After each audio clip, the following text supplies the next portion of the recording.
Amici di Directa Sport, un cordiale saluto da parte di Fabrizio Cresci, benvenuti al Biagio Pirina di Arzachena, teatro della prima giornata del campionato di promozione valevole per il girone B. Si preparano ad aprire le danze di questa stagione, da una parte gli ospiti del Sintino Calcio e dall'altra parte i padroni di casa dell'Arzachena Academy Costa Smeralda.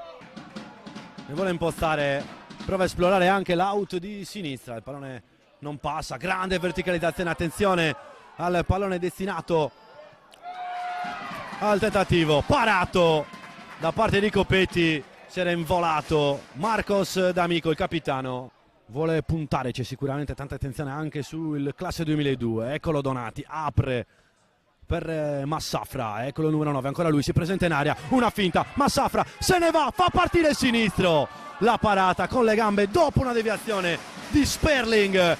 Perde il pallone, attenzione, grande palla per Massafra, riceve Massafra al limite, il destro di Massafra a centimetri dall'1-0.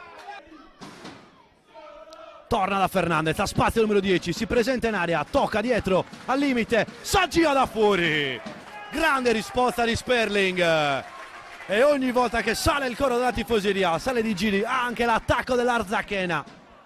Ancora si combatte con la verticalizzazione per Donati, la rimette in mezzo, palla che passa, attenzione, Greggio! Il gol del vantaggio dell'Arzachena, a siglarlo è Samuele Greggio. Cambio azzeccatissimo da parte di mister Ottaviani. Si sblocca il punteggio, primo gol stagionale dell'Arzachena, è 1-0, a siglarlo Samuele Greggio. Greggio che cade proprio al momento dell'ingresso in area, la palla rimane per l'Arzachena, Donati sfonda, Donati, grande finta, rischia un grandissimo gol, palla che termina lato, ma ancora una volta il migliore in campo, Edoardo Donati. Buonacquisti, spizzica di testa Saggia, trova Greggio che è entrato benissimo in partita, non solo per il gol, ci mette anche l'assist e a realizzarlo è proprio lui, Edoardo Donati, e 2-0 Arzachena. Parte il cross, diventa anche in questo caso un tiro che per poco non beffa Copetti. Altri 20 secondi dopo il piccolo infortunio a Saggia.